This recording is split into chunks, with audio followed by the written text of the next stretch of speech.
Sa ngalan ng Ama at ng Anak at ng Espiritu Santo. Panginoon, isugo mo ang iyong espiritu at pagpanibaguhin mo ang muka ng aming mundo. Ang ating ebanghelyo ngayon ay ebanghelyo mula kay San Mateo, Kapitulo 11, talata 3 hanggang 12. Ang ebanghelyong ito ay tungkol sa kabanalan o kasagraduhan ng kasal. May mga Pariseo na tinanong si Jesucristo upang bigyang katuwiran ang paghihiwalay. Sinabi nila, bakit hinayaan ni Moises na magkaroon ng paghihiwalay? Ang sagot ni Jesucristo, dahil sa katigasan ng inyong puso. Ibig sabihin, ang matigas na puso ay isang pusong wala ng pag-ibig at pagmamahal. Unti-unti nang namamatay yung pag-ibig sa loob ng kasal.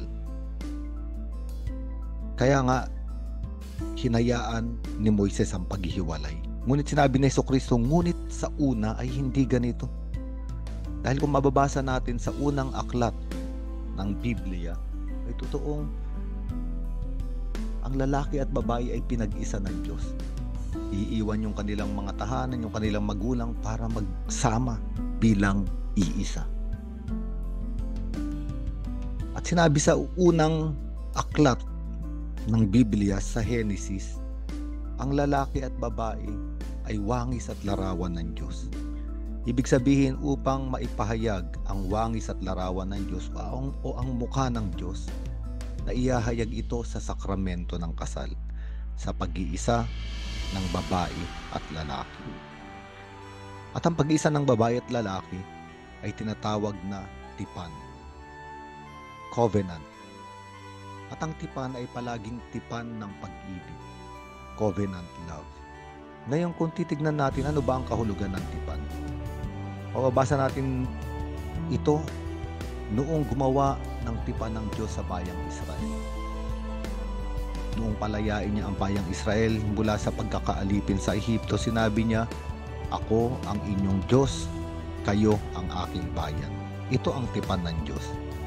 Ngunit makikita natin ang kahulugan. Sa tipan, ano bang mayroon dito? Ito ay kasunduan ng dalawang panig, ang Diyos at ang bayang Israel.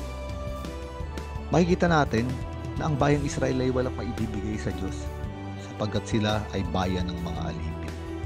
Kaya nung pumasok ang Diyos sa tipan sa bayang Israel, ay hindi para may kunin sa bayang Israel. Hindi rin may maibibigay yung bayang Israel sa Diyos, kung hindi para ibigay ng Diyos yung kanyang pagka-Diyos, yung kanyang sarili at kanyang pag-ibig sa piniling bayan. Sa bagong tipan naman, sa sulat sa mga taga-Efeso, Kabanata 5, makikita natin na sinasabi rito ni San Pablo na mga asawang lalaki, mahalin ninyo ang inyong mga asawang babae, kung paano minamahal ni Jesucristo ang simbahan at ibinibigay ang kanyang sarili dito bilang kapiyak. At ito ang tipan. Binibigay ni Jesucristo ang kanyang sarili sa simbahan bilang kapiyak. At sino ba ang simbahan? Tayo. Lahat tayo ang simbahan. At kung tatanungin, may maibibigay ba tayo kay Jesucristo? Kung susuriin natin, kapag nakita natin yung krus, wala naman tayong naibigay kay Jesucristo, kung hindi ang ating mga kasalanan at kahinaan. Ngunit sa kabila nito, minahal pa rin tayo ni Jesucristo, at ito ang bagong tipan. Kaya nga, ang tipan ay kasunduan ng dalawang tao dahil sa pagmamahalan. At palagi sa tipan, ang bawat isa ay ibinibigay ang sarili sa minamahal. Kaya nga ang kasal ay hindi lamang kontrata kung hindi tipan. Ano ba ang kaibahan ng tipan sa kontrata? Sa kontrata, pumapasok ang mga tao upang may makuha para sa kanilang sarili. Halimbawa sa mga trabaho, pipirma ng kontrata para may makuha, ikabubuhay para sa sarili. Sa mga negosyo, pipirma ang dalawang panig ng kontrata para makakuha ng interes para sa kanilang mga sarili. Ang kontrata ay natatapos. Ito yung tinatawag na termination of contract. Kapag wala nang nangyayari, kapag wala nang nakukuha para sa sarili, tapos na ang kontrata. Kung ang kasal ay isang kontrata, isang araw Ang mga ikinasal ay tatanda, hihina, mawawalan na ng trabaho, mawawalan na ng lakas, mawawala na ang talas ng isip,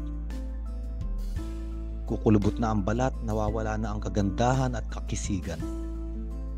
At kung ang kasal ay kontrata lamang, isang araw darating sa punto na wala ka nang makukuha dun sa iyong pinakasalan.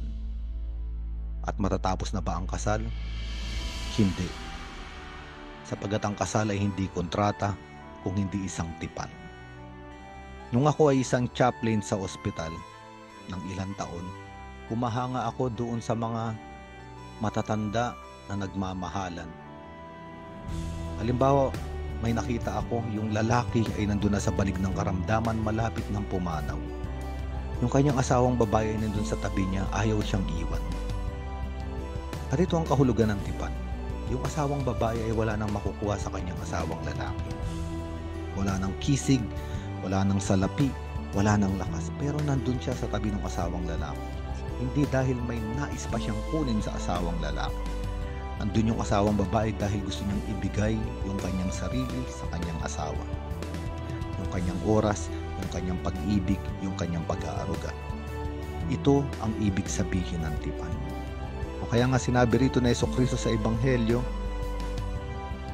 ang pinag-isa ng Diyos, ang pinagsama ng Diyos ay hindi maaaring paghiwalayin ng sino man. At ito ang mainit na usapan, talakayan sa ating panahon, ang paghihiwalay o diborsyo. At totoo, kapag hindi naunawaan yung kahulugan ng kasal, at para sa isip ng tao ito ay kontrata lang. Totoo, katulad nung nangyari sa panahon ni Moises, sa katigasan ng puso ng tao, magkakaroon ng paghihiwalay dahil hindi nauunawaan ang tipan. Ngunit kapag nauunawaan ng tao ang tipan, yung mga taong papasok sa sakramento ng kasal, maunawaan nila na hindi sila naroon para may makuha dun sa kanilang pinapakasalan. Naroon sila kundi para ibigay yung sarili sa kanilang pinapakasalan dahil sa pag-ibig. Ito ang kahulugan ng kasal. At totoo, unti-unti maunawaan ng tao na ang paghihiwalay ay hindi sagot. Ang totoong sagot ay patibayin yung tipan ng pagmamahal sa loob ng kasal. Kaya nga sa kasal, yung lalaki at babae ay ikinakasal hindi lamang sa sarili nila. Di lamang silang dalawa ang ikinakasal. Ikinakasal sila kay Jesucristo. Sabagkat sa bawat kasal, kailangan ng tipan ng pag-ibig.